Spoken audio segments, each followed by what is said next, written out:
Ragin, how's it going? This is Alex Yu, and you're watching the DC edition of the Ragin Nation Show. This is just a web series where we're talking about all things that matter to me in the DC Extended Universe. This is episode number 46, and in this episode, it's all about Batman. We got a whole bunch of Batman news to talk about, and of course, Batman recently appeared in Batman vs. Superman Dawn of Justice, which is still in release, and it has made a lot of money. And we're going to do a box office update for Batman vs. Superman Dawn of Justice, and it looks like it has crossed 2 milestones, and that is crossing $300 million domestically and also $800 million worldwide. Now, those specific numbers are, at this current moment, $311 million in North America and $829 million at the global box office. Now, the box office has seen a pretty serious decline, and I don't think it has anything to do with the critics. It's more about the word of mouth. And based on what I'm seeing right now, it doesn't look like that the $1 billion goal that Warner Brothers wanted is going to happen. I just don't think it's going to happen. It's probably going to be somewhere in the high 800s or the low 900s, but it doesn't look like it's going to come close to $1 billion, which is unfortunate. As for the domestic box office, what I'm very surprised is that it doesn't look like it's going to even beat Deadpool. Deadpool has made, I think it was 360 million or 355 at the domestic box office, and that's an R-rated film with just one major character in it. And, well, Batman vs. Superman, even though they have the popularity of characters like Batman, Superman, Wonder Woman, still can't do what Deadpool did. That's kind of unfortunate. What is going on here? Anyways, that's okay, because there's still going to be more Batman and Superman and Wonder Woman to see. And we're going to see Batman next in Suicide Squad. We're going to also see him in Justice League Parts 1 and 2. But what about that Batman solo film? What is happening with that? Well, we got to talk about that. This is pretty exciting news, especially for me, because I really love the way Ben Affleck portrayed Batman. Looks like he's getting his own film. We don't exactly know when, but last week was CinemaCon that was held in Las Vegas, and Warner Brothers CEO Kevin Tsujihara confirmed at CinemaCon that Ben Affleck will be directing himself in the new solo Batman film. He's been working on a script with DC Comics CCO Jeff Johns, and they've been putting a script together for the solo Batman film. This is something to get pretty excited about. And currently there's no word on when it will be released, but Warner Brothers has secured 2 dates for their DC Extended Universe films, and that is October 5th, 2018 and November 1st, 2019. Now, the big question is when of these 2 dates are for the solo Batman film. Now, I don't believe it's going to be the October 5th, 2018 film, because that would mean it's going to happen between the 2 Justice League films, Justice League's Part 1 and 2. It wouldn't make sense to have a Batman solo film between 2 Justice League films unless the timeline is totally non-linear.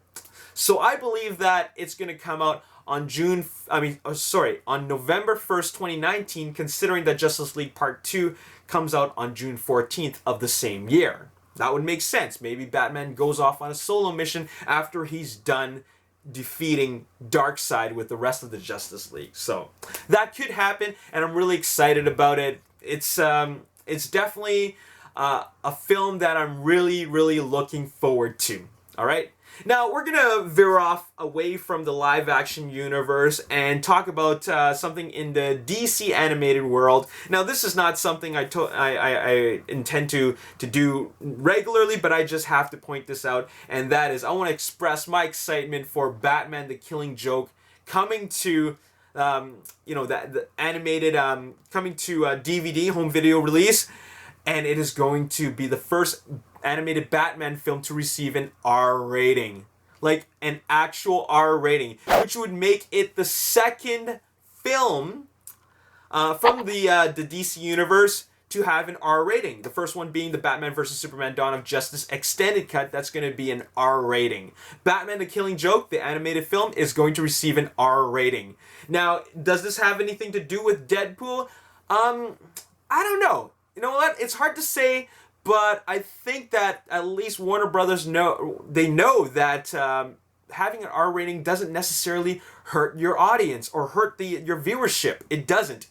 If they're fans, they know what they want. So I'm really, really excited about that. I'm not going to talk too much about that except for the fact that I'm really, really excited. Because after all, actually, a lot of the Batman animated films have been quite edgy and quite violent. I'm surprised that it didn't, a film like The Dark Knight Returns didn't get an R rating. It was a very, very hard PG-13. But anyways, really excited about that. Moving on, let's talk about another film that could possibly have some more Batman, and that would be Suicide Squad. Suicide Squad will have the appearance of Batman, and we got to talk about those reshoots. Okay, so reshoots were going on, and a lot of people believe that the reshoots was a knee-jerk reaction response to what happened with Batman vs. Superman Dawn of Justice, and that was the negative reviews and also the low box office. I don't believe it's a low box office, but Warner Brothers expected more, so they did reshoots.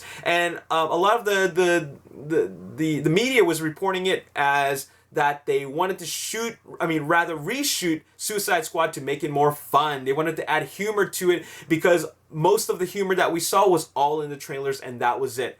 This is incorrect. This is completely inaccurate. Apparently, it's just to give it more action, make it more intense. And we're going to I'm going to read a quote to you from Jay Courtney, who plays Captain Boomerang. He says, "We went and just jammed some crazy new action shit. I wish I could tell you more about that. I can't, but that's all we're up to." So they wanted to jam in more action. This movie already has a lot of action, but they wanted to put in more to give it that, I guess, that more action-packed tone that it already has, and just to give it more intensity. All right, so I'm down with that. More action is cool. Anyways, the last thing we're going to talk about is a potential film, and that would be Suicide Squad 2. There's no announcement for that, but it has been rumored that, or reported that, David Ayer and Will Smith, who plays Deadshot, are coming back, or actually signed on, or in talks to come back to work on Suicide Squad 2. So we got some more information about that, and David Ayer is actually interested in making an R-rated version of Suicide Squad. I'm going to read you what he said here. For an R movie, you have to decide to do it right out the gate, and that was never the case here. We were always going to hit the PG-13 rating, but the film is meant to be that. It's got edge, it's got attitude, it's got its own voice. There's a lot in the film that's going to surprise people. Now, when asked about if he was interested in making an R-rated film, he responded with, "It would be worth lobbying for." So he is interested in making an R-rated Suicide Squad film. Suicide Squad, the very first film that we're going to see in August, was never meant to be an R rating. But it is a film that could very well have an R rating. Now, with Batman vs. Superman Dawn of Justice having an R-rated extended cut, this is kind of a catalyst for all these R ratings for these DC Extended Universe films. Now, that could happen, but I think it would be a bad idea, just because, this is the DC Extended Universe, and, in some ways it is something that is, just like Marvel, meant for the general audiences, not just the comic book fans, but the general audiences. And I think that what they should do is, if they're going to shoot Suicide Squad for an R rating, shoot it as an R-rated film, but cut it down to PG-13. That way you can have an extended release, just like Batman vs. Superman Dawn of Justice, extended cut, so that you can please the hardcore fans. As for the theatrical release of Suicide Squad, a sequel, I would love to see an R-rated version of that. I think it should be R-rated, but that is something that, at the current moment, Warner Brothers, I don't believe they would be interested in, just because they got to broaden their audience for a bigger box office receipts. So because of that, like I said before, Suicide Squad 2, hard PG-13 rating. I'm down with that. Give us an extended cut for an R rating and make some more money that way. Anyways, that's all I gotta say in this video. I'm really excited for the solo Batman film, and I'm pretty sure it's coming out in 2019, which I don't believe is a far which I don't believe is a long time away from now. We're in 2016 now. That's 3 years away. We're going to see more Batman in 3 more films. Suicide Squad, Justice League parts 1, Justice League's part 2, and then another Batman film, and I'm pretty excited, and there you have it. Oh yeah, by the way, Ben Affleck is actually signed on for more Batman films beyond the solo Batman film. Just to let you know, there's probably 2 more Batman films after that. Anyways, that's all I gotta say in this video. If you enjoyed this video and you want to see more, hit the like button, subscribe to the YouTube channel, like me on Facebook, The Ragin Nation. Also follow me on Twitter, Ragin Nation. My name is Alex. Thanks for watching. I'll see you next time. Peace. We're gonna see how these 2 films do before they make their decision on what those 2 new films are going to be. Now,